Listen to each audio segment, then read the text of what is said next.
nobody's beating me at this weight class. Nobody's beating me.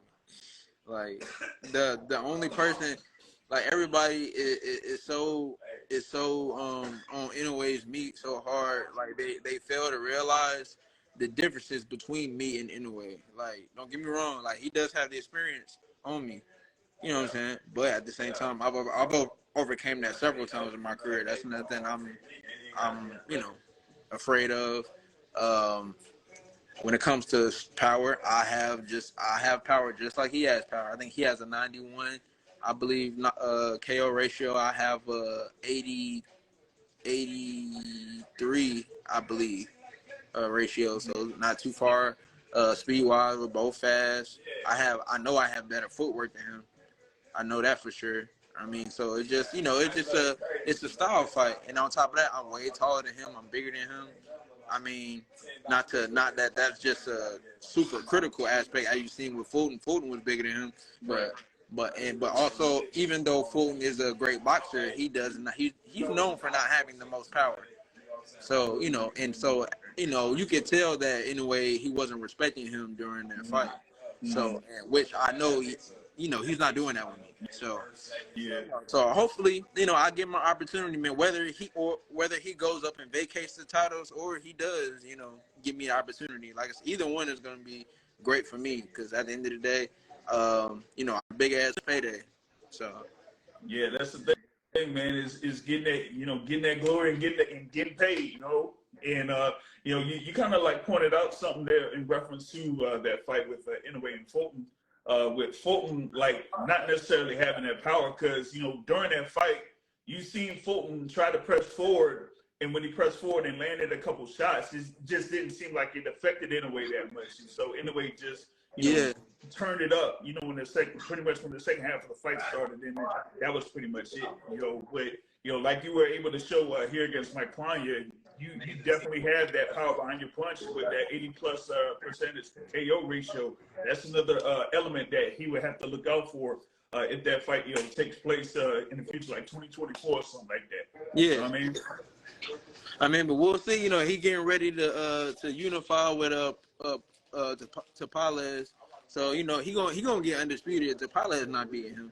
So after that, after he gets undisputed, he'll have the choice to go up or he might stay. You never know. So either way, like I said, I'm prepared. I'm gonna make sure I'm prepared for either one. So whether he stays or goes, those belts mine. Like I'm expecting after my next fight to be within the top 5 of the sanctioning bodies in the rankings. So especially probably the WBC, I'll probably be after my next fight. I'll probably be like, I want to say 4 or 5, probably. I'm hoping. So then like I said, I'll be right there for that eliminator and then world title. Yep, and as we mentioned in our last conversation, I mean, you got Sam Goodman. I know he's around there in the WBO, but he probably is there in the WBC too. So if you get in a fight with him, that's definitely a top 5 guy at super bantamweight that you could get in there and you get that win and you'll be right there, challenging for the titles. As far as with Inoue, I know you said hey, he has that fight against Marlon Tapanes for undisputed. There are a number of folks that say after that he pretty much could go up to 126. But if he does that, then yeah, you could fight for one of those vacant titles if it ends up being vacated in 2024 world title shot, man. You be right there, right in it. Yes, sir. Yeah. He just asked me who was your pound for pound top 3. Me. What you talking about? I'm at the end of the day, I'm trying to prove a point. That's all. So yeah, you say he's KRS-One when it comes to pound for pound. He's number 1, 2, 3, 4, and 5. You know what I'm saying? I beat the Michael ass. Ain't nobody worry about that boy. He said, yeah, they saying potential fight between you and DeMichael Harris, but he say, man, I already asked him to fight a year or two ago, and he didn't want to fight me then. But but it just go to show like when you doing your thing and you going up and somebody else they want to be like you and be on your level. That's what they try to do. Like now you want to fight me now because you see I got something to offer. But before then, when I was trying to fight you, you weren't trying to fight. Like fuck out of here. Like usually it works, like that sometimes, especially when you're just entering the rankings for these sanctioning bodies. It's like, okay, they want to Nah, challenge cause you ain't for that particular nobody spot. really doing that. Like for Yeah. real, around like I'm real deal close for real. Hmm. Like and there's not a lot of people on that level. Like everybody, they might have followers and they might be doing this and that and third, but that don't mean that they really making headway for real. So Word. at the end of the day, like I said, I'm putting in my work and my work speaks for itself. So you know what I'm saying? Like any if you want to see me, he know where to find me at. Like any day. Like he know what's good with me. And if you want to bring his ass to 122, then we can make it happen. Or even the catchweight. But he's nobody. He's not a draw. So it would be something like local. Oh, yeah. And I don't know if you're on that type of time, man. You moving up in the ranks, man. It's No, like I said, it's time to get money now. yeah, Like for real. Like like now it's really time to get paid for real. Like I didn't sacrifice so much in this career. Like I've took a lot of pay cuts. I took a lot of fights over at other people's hometowns. That's why I earned my title, the home record. You know what I'm saying? Like I really go to people's hometowns and give them the business. yeah, And now it's like I'm I'm there. Like yeah. I'm right You're where you're supposed to there. be at. You know what I'm Yeah. saying? Like in our last conversation, you said, hey, had those couple of setbacks and had to deal with a whole lot of stuff while being in them fights. But now I'm back. I had to get it the hard way, get it from the mud, as they say, to become that home record. Going at hometown, I had to do what I had to do in order to get to this particular point. Like if I didn't get them, then I would, who knows where I would be in my career. So I had to keep winning. I had to keep hustling. I had to keep, training and everything like that, working so I could get to this particular spot. And now here you are, pretty much around, ranked 10 or 11 in these sanctioning body rankings. And like you said, you're pretty much getting right there to the spot where you could challenge for the world title, what you've been seeking for. Word. Oh, I just think Kobe Abridi, he just joined in. I wanted to ask him something. Yo, how was it fighting Solomon Sagawa? Oh, the Sagawa fight that he had, back in DC, like Yeah. we over in the DC area. I'm based in the DC area, so yeah, that was like beltweight battles, man. And he was doing good, man, because he was adjusting to what Suleiman Sagawa was doing, and then they had like that accidental head clash, and then that kind of like froze up everything. But they said like they could have continued to fight. The only thing was with Sagawa, they didn't really have nobody in this corner to like deal with the cut or whatever it was. So they had like cut it early, and it was like a no contest. And at the time they were looking for a rematch, but things just didn't quite work out for that. So they never revisited that fight. Okay, got you. Yeah. But yeah, Soldier's doing his thing though. He did the thing with the Team Combat League and all that too. So we gonna see what's up with that. I gotta catch up with him I'm trying this to get on weekend. that next season. I'm not gonna lie. Like, they already hit me up about it. So like before, so hopefully I can get on there. Yeah, they said that they are expanding, like having a few more teams on it or whatnot. Yeah. So we got to see how that goes, man. But that's a good little thing that they had over the past few months there with that Team Combat League. But like back at it, I know that there was like one question that was floating around there, and it kind of like goes back to the fight with Mike Planya. Like how did you kind of like prepare for it, like as far as like training or dealing with certain fighters or certain styles, because Mike Planya, like you said, is kind of like a guy with a little bit of power behind him. So did you like have some folks in camp that, kind of like prepared you for that coming in? I mean, I was more so trying to get used to the height differential. in how he fights, because he kind of has like a more wider stance, Mm-hmm. and therefore, like, even though I am taller, it kind of it makes me have to reach a little bit more. So I don't know. I wasn't really focused on the power. Like, people were it was weird because people kept telling me about him. Like, oh, he got this hard left hook and all that. Like, I don't know. I wasn't really worried about none of that, to be honest. Like, even though people kept saying that was the least of my worries, because I know my defense, and I know that I have several defenses as well. Like, I don't have just one, so I'm not really too worried about on that end. I think just me how the plan of attack, how I was gonna attack him, because he he didn't really have a high volume of punch count, a high volume punch count either. Mm-hmm. So, but he definitely made some adjustments. I could tell. Like I say, he came out really aggressive. I damn sure didn't expect him to do that. So I think, like I said, so naturally I just kind of, I kind of took flight and was kind of just moving and whatnot. And then eventually, once I turned on and then I went forward, and it was over. That was it. It was over. You know what I'm saying? So yeah, I mean, it's probably like more the style or something.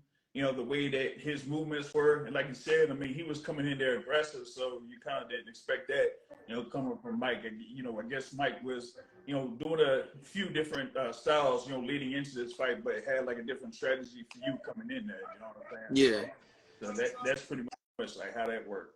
But I know that some folks was like revisiting the whole thing about you with the pound for pound. I don't know, like who are like the other fighters that you watch during like these other divisions or something like that.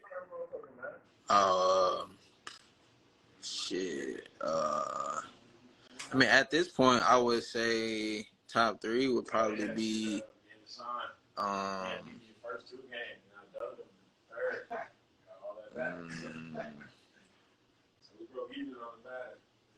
damn.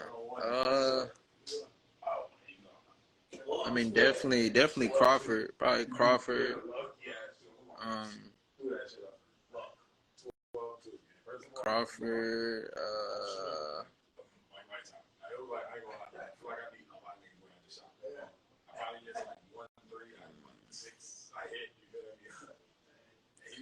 Well, like Canelo, like somebody like Deontay Wilder or something like that. Yeah, so I'd rather be Terrence Crawford, Inoue, and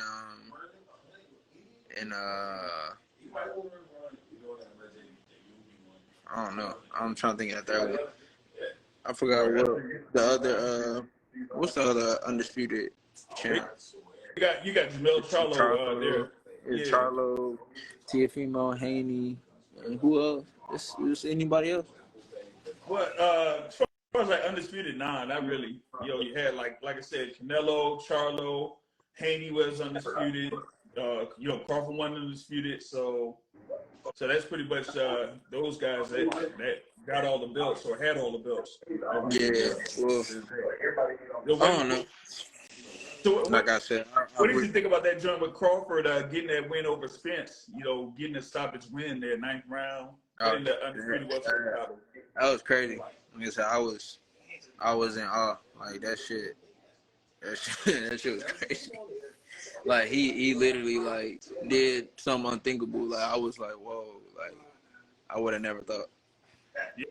Yeah, man, they were 2 undefeated fighters, and they said like they would be at the top of their games and whatnot, but Crawford was just on a different level on that night. It was almost like he could do nothing wrong in that fight. You know what I mean? Yeah, it was like perfect. So yeah.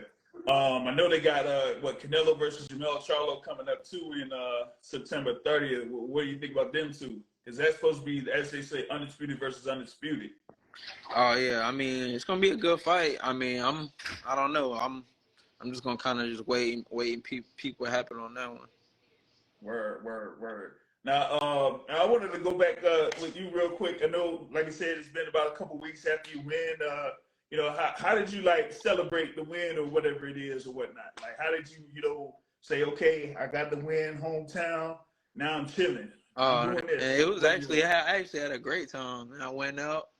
I actually went out with my folks. I went out with my dad, my mom's. You know what I'm saying? My step moms and shit. Like it was my manager came through. Like it was just cool. Like I had like a little section and all that. It was dope. You know, we just had a good time celebrate. You know, the club that we was at, they had you know, they was showing me a lot of love and everything. So, you know, it was just good to be home and you know just soak it all in. You know, and you know now I'm officially sponsored by C4. You know what I'm saying? So I'll you know be repping that C4.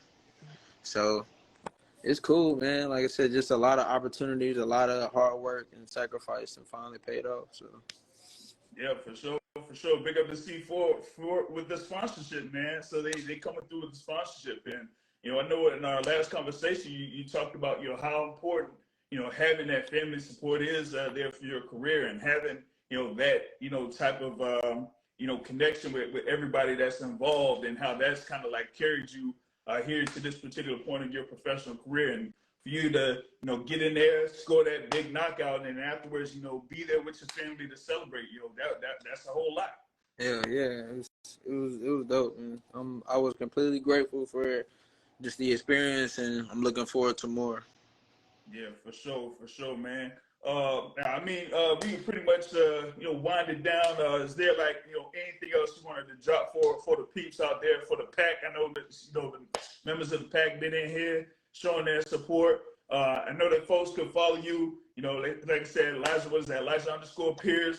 You got the stories. You got your stories popping and everything like that too. But you got like any other social media outlets they can follow you on? Yeah. Yeah, I mean, they can follow me on Twitter if they want to as well at WXXXLFIE. Yeah, and as far as any updates right now, I just ask that everybody stay tuned. You know, in a process, me and my team Wolf, we're also looking for some new sponsors. So if there's anybody interested in sponsorship, feel free to reach out. Also, let me think. Yeah, like I said, I probably can expect a return sometime in October, November. And probably get one more fight in before the year out. Try to get that top 5 ranking, and then, like I said, go into the new year strong and get an eliminator, and then possibly fight for the title. So, we're right there. So just everybody continue to tune in. If you supported me thus far, I appreciate you. I love you. If you had it or you just now knowing about me, then what I'm saying, that's cool too. But I said I appreciate everybody. I appreciate everybody who even tuned in to this as well. And I'm just looking forward to what's to come. Yeah, for sure, man. We're definitely looking forward to that. Yeah, if any companies are out there, local companies, national companies willing to support the Wolf right here, Elijah Pierce, just hit him up. Like I said, he just put down his social media outlets. You can reach out to him or whatnot, or reach out to me, and then I shoot the message out to him. You know what I'm saying? So big ups to you once again for joining me here with the Boxing Source. And like I said, hey, we're looking for October, November, the next fight, for the Wolf, man. You got to be back on the hunt. Let's go. Yes, sir. Shout out the Boxing Source, and we out. For sure, we out.